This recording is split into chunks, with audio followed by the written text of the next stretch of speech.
Solidarity forever. Solidarity forever. I love teaching, and I'm almost good at it. Physics is a fun subject, and I have great colleagues, but above all, it's really about the students. I love working with them, and after all, they are ultimately why we are all here. Still, as I've said, the fight to stop climate change is a fight against inequality, and we can start by fighting right here in our own district. Part-time faculty still, at best, earn only about 70% of what full-timers get on an hourly basis. I remember one semester I was living here in San Jose, working at Kenyatta and at San Jose City College and at St. Mary's College in Moraga. 3 out of the 5 work days, I had to be on more than one campus, teaching an evening course sometimes on one campus and then turn around and teach a morning course on a different campus. And should a full-time position come up, there is no guarantee that we will even get a first interview, because it is likely that at least 50 and sometimes up to 150 other adjuncts are applying for the same position. Like many of my underserved peers, the ability to navigate through college all starts with the relationship you build with your professors and with your counselors. And I've personally experienced the great care and inspiration from both at Skyline.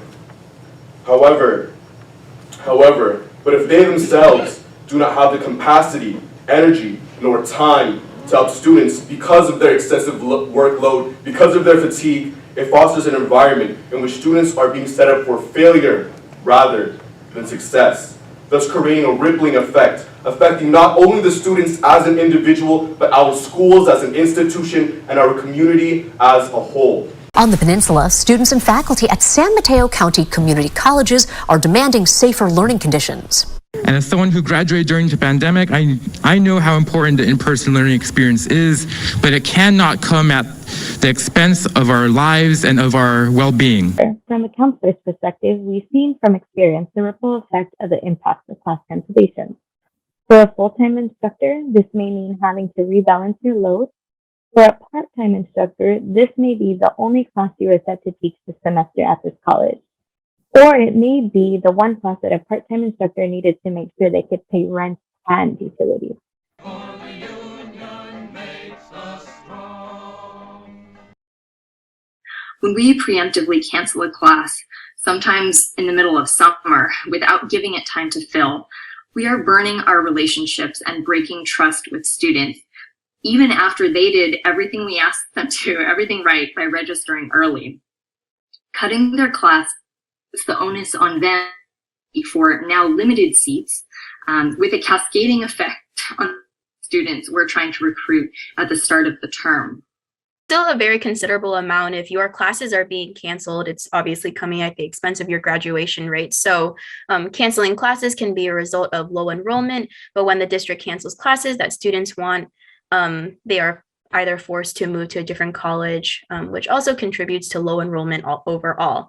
This process also leaves faculty and students behind. For teachers, hours of preparation goes into setting up the class and the coursework. And when the class is canceled, much of that work is devalued.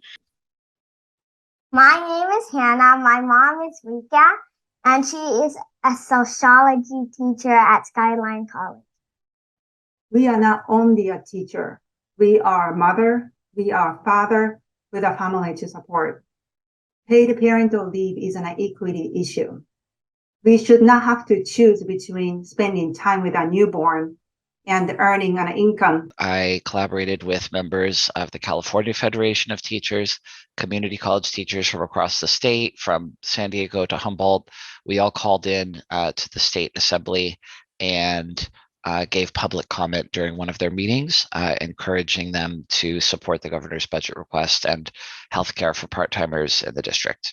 I have had a number of negative experiences with administrators in trying to receive my necessary accommodations under the ADA. Many months and delays of ordering a computer that was assessed for my work 4 years of ergonomic furniture delays. The office was never set up properly. Equipment was layered in. 2 years of not being able to access my phone. The delays for the computer meant that I got eye strain. 3 times I had to have antibiotics to cure an infection from eye strain. We need a more timely fashion in responding to faculty needs for accommodations. So what happens in our district and in other districts as well is that faculty in a variety of positions here on campus are not receiving appropriate pay and benefits for their work that will allow them to thrive, and this can directly affect the ability of students to thrive as well. Hello, members of Local 1493. My name is Jeff Freitas, and I'm the president of CFT. I'm a high school math teacher by trade. As the president of CFT, I'm letting you know that the 85,000 CFT members support you in your campaign for a fair contract. By standing together, you will win a fair contract that means better working conditions for you all and a better community college for your students. So keep up the amazing work, keep up the fight for your fair contract, and we're right there with you.